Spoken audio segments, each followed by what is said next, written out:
Oh, coming up to the end of the year, a quick progress update on a bucket full of robot, my project to try and build an inexpensive 3D scanner.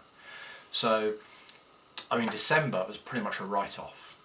Between advent of code and then log for root, all my time's been in software this last month. At the end of November, I made a bit of progress. I was attempting to calibrate the measuring range on the scanner using these 3D printed shapes, which did work, but it was quite slow going. I figured out a better way to mount a tape measure onto the turntable, which allowed me to set millimetre increments and do repeated readings. A more accurate and repeatable calibration, albeit less automated. So with the calibration set, I could attempt my first scan. I put a test object onto the turntable and set the machine scanning. And here it is. I give a quick summary of the first scan. So at the minute the table is being spun up to locate the home position. The top limiting switch on the right is about to be triggered. The table then does a quick shimmy reverse and then forward again just to make sure it's found the sweet spot on that switch.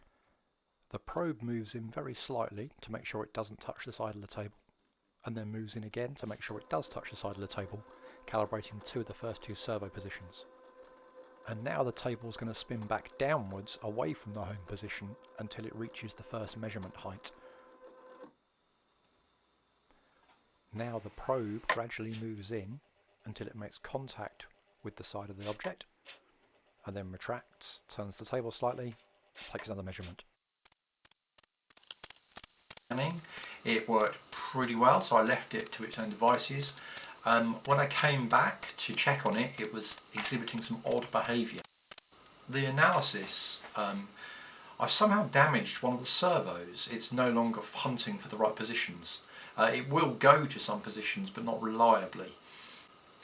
And I think that's a bit really game over for that approach. What's now going to be required, I think, is a fairly major redesign to move to use two stepper motors rather than a stepper and a servo. Because of the time of year, I'm now waiting for parts. I can get on with some of the CAD modelling and some of the printing in advance. Anyway, Happy New Year and stay safe everyone.